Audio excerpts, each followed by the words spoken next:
How's it going, everyone? My name is President Pi. Today, I'll be teaching you all about how doors in Roblox. Doors are an integral part of almost every game, and I'll be showing you how to make any kind of door as easy as can be. Doors are typically either a mesh or a couple of parts together.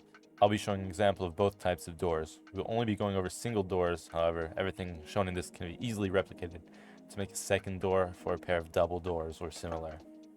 We will also be taking a quick look at proximity prompts, although they likely deserve their own episode. Let's get into making some doors, shall we? Here we got two doors in front of us.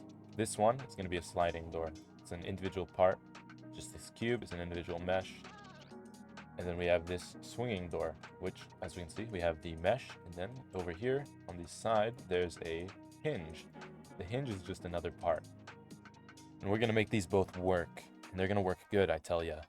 I also put these buttons on them. Right now, they're not set up for anything, but that's okay. We'll get them set up pretty quick.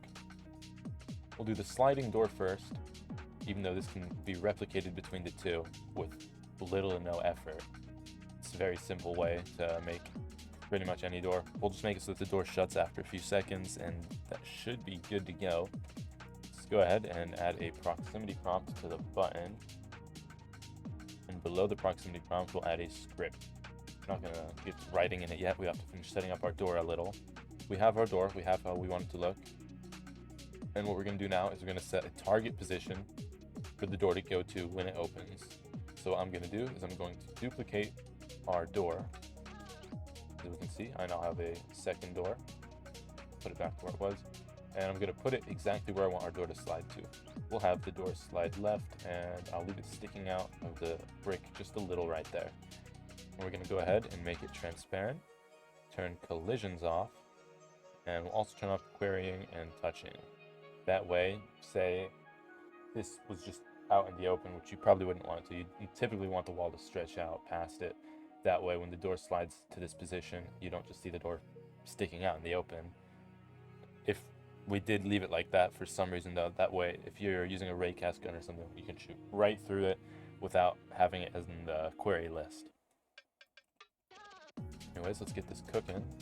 Let's go into our script, and almost forgot something very important. We're going to rename this, the target to target, and we're going to rename the actual door to door. Alright, work prompt equals script.parent, because the proximity prompt is just above our script. It is the script's parent. Local door equals script.parent.parent.door. This is actually going to be one more parent. And then local target equals script. Have script.parent, parent, parent, target. Then we will go ahead and we're going to cache something very important here. We're going to do local original door position equals door.cframe. That way, when the game first initializes, we cache exactly where the door is at right now. That way we can have the door shut and go back to exactly where it was when the game started, no matter what.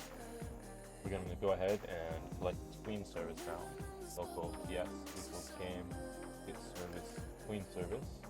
We'll do prompt dot triggered connect function is an anonymous function, and we're going to put the player in here. That way, you know, if for some reason we needed the player when we're doing this, like say we wanted to output something, have an alarm go off if a certain player opened a door or something, then this will do it.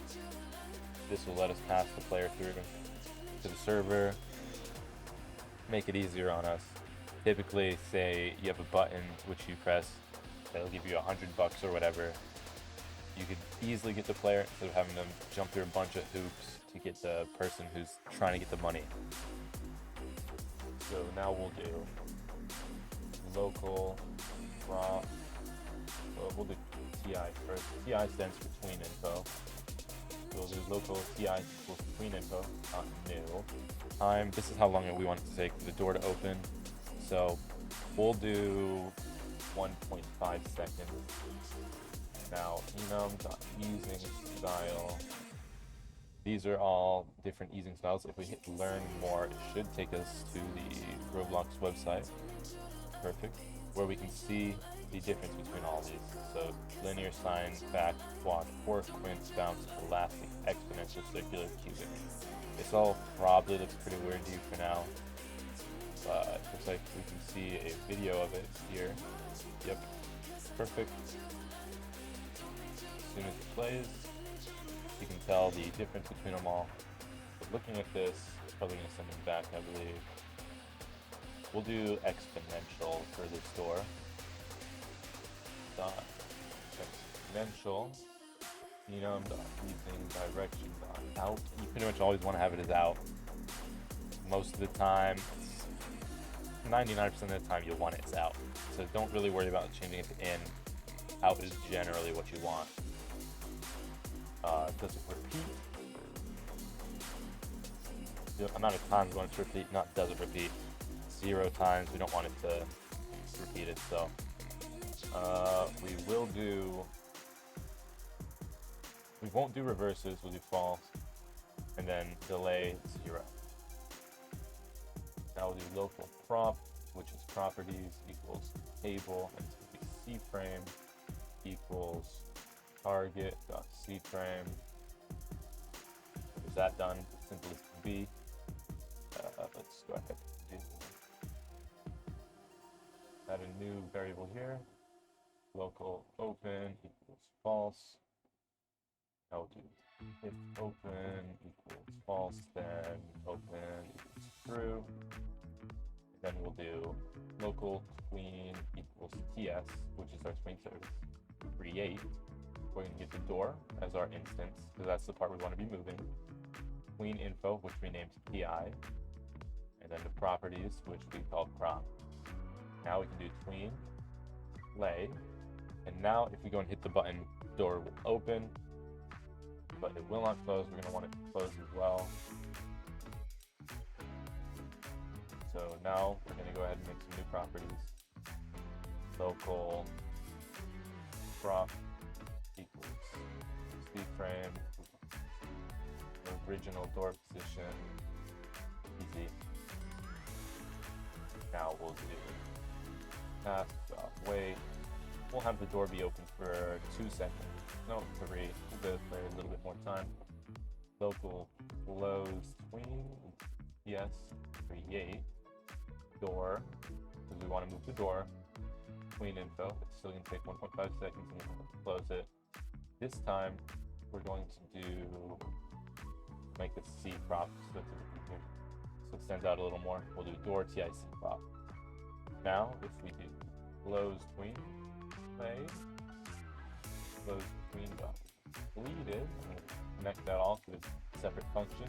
That way as soon as it's done closing the door, we can set the open value to false. Now this door should be working. Go ahead and test it.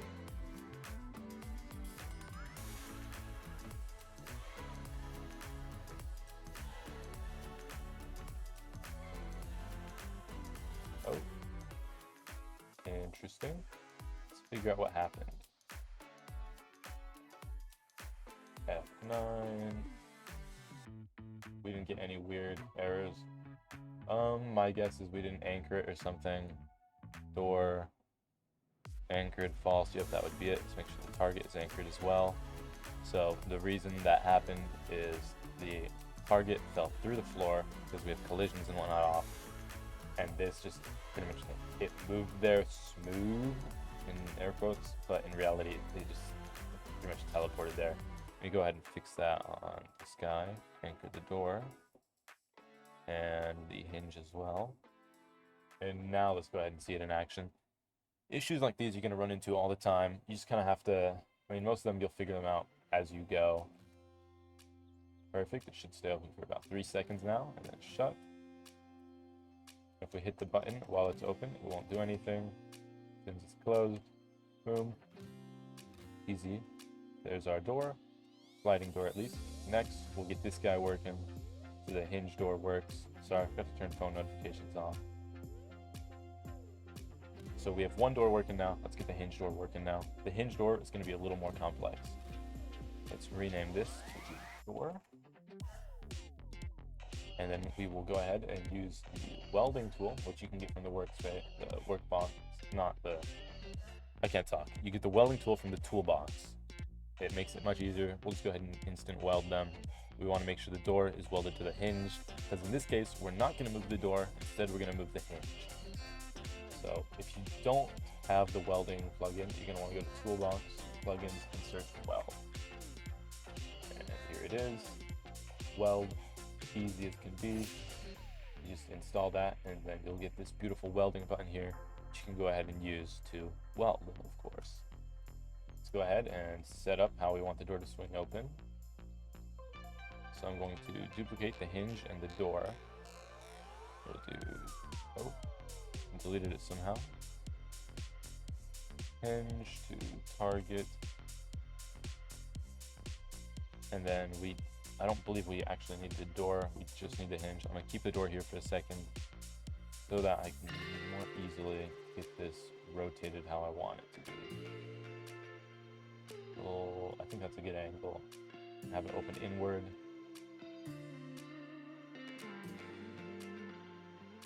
And we're just gonna kind of want to line it up so that it's mostly in the same spot, and just that hinge is really moving.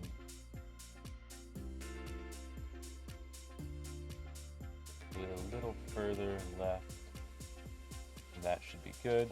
Now we can get rid of this door,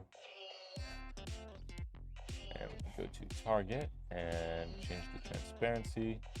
Should already be anchored. We'll turn all this off. Yep. And now something kind of crazy we can do is we just take this proximity prompt and we just duplicate it, put it in button. I believe it should pretty much work already. Everything should have the same naming convention: store, target. Actually, it's called, yeah, target. So we don't want to change door, we want to change hinge's position. We're going to change that. Position equals hinge, or door.cframe, door is hinge. Go ahead and give that a try, see if just copying and pasting it over made it work. Always worth a shot, see if we can do it a little easier. Oh, just the hinge rotated, which means our weld probably is not staying welded. Or alternatively, it's because our door is anchored. Forgot, we don't want the actual door anchored, we just want the hinge anchored. The door is welded to the hinge, so it should move together. As long as the hinge is anchored, the door is anchored. Perfect. Now we wait 3 seconds and it should shut. Easy. Come in, go out. Looks like this stuff isn't anchored. It's okay though, nobody cares about any of that. I anchor this stuff? Yeah. Oh, fell down. Whoa.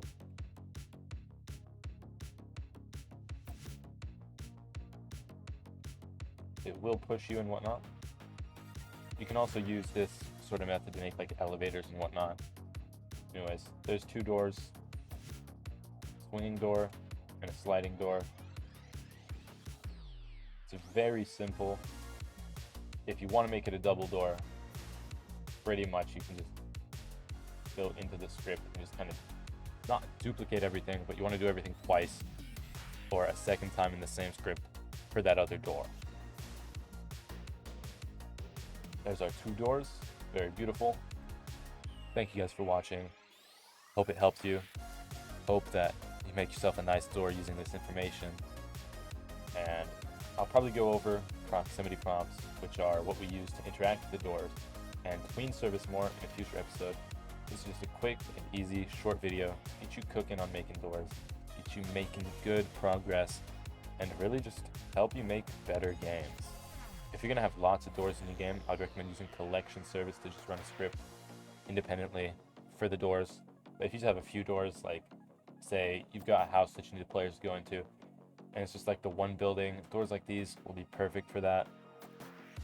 You'd want to use collection service if you have like hundreds of doors, like if you've ever played one of the SCP clones or whatever, where you've got tons of hallways, tons of doors. You're going to want to use collection service for something like that. That way you're saving performance, making sure your game runs better, because that's always one of the most important things, making sure it runs good. Anyways, thank you guys so much. Love you guys. I'll see you in the next one.